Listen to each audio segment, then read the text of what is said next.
With update 1.55 coming out this week, the first update for Gran Turismo 7 of the new year, I guess that means it's a suitable time to list my update wishlist for Gran Turismo 7 for this year. And so in this video, we'll take a look at features I'd like to see added and changes I would like to see made to Gran Turismo 7 in the various updates taking place throughout this year.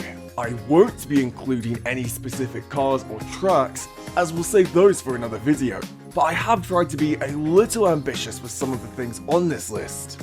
Several of the things on this list are returning features from previous games, so you'd think if they added them once, they could do it again. And as I said, it's not just additions. There's some things I'd also no longer like to see in Gran Turismo 7, such as dealership invites. First, and the most obvious thing, removing dealership invites. This really requires no further explanation, and it is something the community has been requesting for years now. But it makes no sense that cars like the Bugatti Veyron and Ferrari Enzo that have been present in the Gran Turismo series since Gran Turismo PSP and have never had any kind of restriction when it comes to buying them, apart from the price tag obviously, now require an invitation that you have to win completely at random to be allowed to purchase them. What's also odd is newer models like the Chiron, Valkyrie and Spider you can buy without an invitation. There possibly might be a collector level restriction or something around cars that were updated post-launch, but I think that would have made more sense in general. Something like Gran Turismo 5's level system, although I really don't think there should be any restriction apart from credits when it comes to buying cars. But I would take level over invites, because at least the player level you can change. You can't change your log when it comes to those roulette spins. Changes to offline mode. Gran Turismo 7 was never meant to be a live service game like it is now with the weekly challenges. Otherwise they would have been available from launch, which they weren't. So why the constant need to be online? At the time of launch there was no reason. While I appreciate it's not really feasible to get rid of it now, what is feasible is to get rid of the whole kicking me out of a race if my internet signal drops while playing on single player. I know people want more endurance races, but the amount of times I have been kicked out of a single player race is more than I can count on my hands. Gran Turismo Sport during its support also had required internet connection to play. Only you could play offline, but you couldn't save anything. So while it was pointless to play offline, if your connection did drop, you weren't booted out of a race while playing on single player. And that would be enough if Polyphony changed it to work like that. Because when that dreaded pop-up appears mid-race, you better fix your internet connection and quickly. Racing modifications. Okay, enough for changes for now, let's go for features. A lot of people will say that race modifications are something we don't need. We have both really advanced tuning and engine swaps. So why do we need race modifications on top of those? Well, first off, why on earth would you say no to new content that, might I remind you, is free? And secondly, race modifications were fun, especially in the older games. Taking a car to the tune shop in Gran Turismo 1 and 2 and seeing if it could have race modifications added excites me now even as an adult. It's like discovering a whole new car. And for all the tuning you can do in Gran Turismo 7, you cannot make a road car drive like a race car. And that's all I really want to be able to do. Gran Turismo 5 brought it back and drastically limited the amount of cars that race modifications could be applied to. I think Gran Turismo 7 could make race modifications work in a way that Polyphony already used for so many cars already. Simply creating a Group 1, 2, 3, 4 or B version of the road car you already use, obviously certain groups will apply to certain cars, would work. Admittedly, it's not as exciting as the older games, but it's still something. Take the Honda NSX for example. It has the standard road version, then 3 other versions to cover 3 separate groups. I think back to myself playing Gran Turismo games as a kid, I had no idea how to tune cars correctly. All I did was increase their power. I didn't know what any of the specs did. And when you add an engine swap to a car, you have to do exactly that. Tune it and change all the other variables. Otherwise it becomes undrivable. With a race modification that is all done for you. It's like you have a race production car to drive.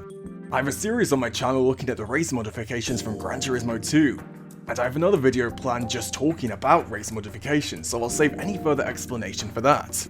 This is a feature I know they won't add, but one I still think could add new ways to build cars for Gran Turismo 7, which is really what Gran Turismo 7 is all about. A paint shop. This idea came to mind when I played the Gran Turismo 4 Spec 2 mod. In the GT Auto there is a paint shop where you can take your car, and if it comes in other colours, you can have it repainted. In Gran Turismo 5 and 6 you could also repaint your car, but only to paint jobs you had acquired. It's a whole other system in itself and a lot more complicated than it needed to be, but the end product is a new paint job. In Gran Turismo 7 you can change your car colour to anything with a livery editor, but it's not a quick change, it's a very long process, way longer than it needs to be.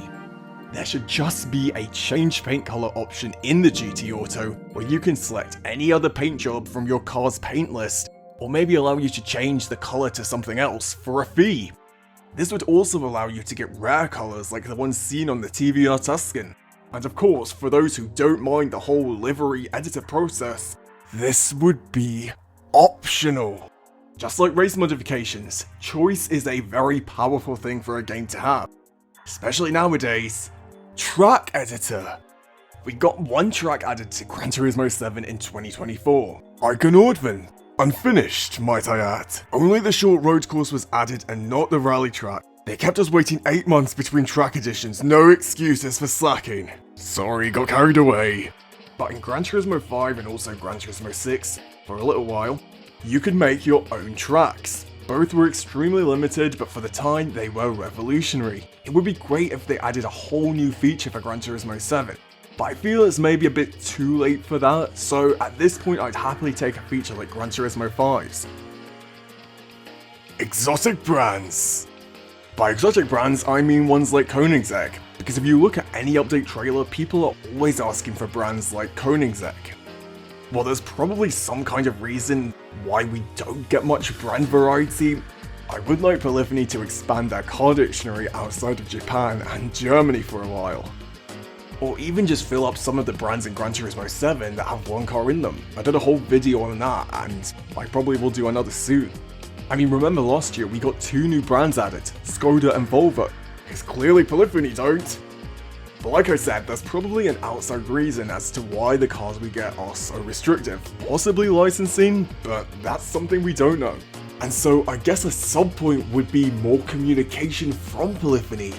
Maybe even adding in-game surveys, so we can list bugs and give feedback. We have to remember Gran Turismo 7 is technically a live service game, and Polyphony do update it regularly. Kaz might be making this game with his vision in mind, but the players want the best possible experience too, and having outside insight from those who actually play the game is not a bad thing. It's okay to ask for help. And the final point for now, a traditional single-player campaign. Something like Gran Turismo 2, 3 or 4 simulation modes, as those were my favourite career modes to go through. More tournaments as well would be nice, as well as random grids. I notice events tend to have the same grid order every time, and if they were to add more tournaments, being able to win different prize cards from them, like in Gran Turismo 1, 2 and 3, made replaying the tournaments more fun and worthwhile too. Although we can buy every car, so winning them maybe isn't as viable, it definitely would save us a lot of money considering how poor the economy is and how overpriced so many of the cars are. And while I personally am not a fan of the longer races with the whole required internet connection, I would be doing you a disservice by not including the need for more endurance races too. Those of course being longer races lasting more than just an hour. And I guess with that, a bonus point. If we get longer endurance races, then I want to see a B-spec mode. Preferably like Gran Turismo 4 so we can speed the race up, because speeding up races was a lifesaver. Longer endurance races aren't my thing, and I would much prefer to have a director mode so that I can have the race on in the background without needing to focus on the race. Right now there's no point in B-spec, but with longer endurance races it would serve a purpose. Just as long as we are given the choice to race with A or B-spec like in Gran Turismo 4, and not have it be a separate mode like it was in Gran Turismo 5. So there we have it, my Gran Turismo 7 wishlist for 2025 and probably beyond. I think maybe at the end of the year we'll do a review, see what actually got added. Probably nothing. Be sure to let me know what you'd like to see added to Gran Turismo 7 this year down below in the comments. As I said at the start, I didn't list any specific tracks or cars because we'll save them for another video.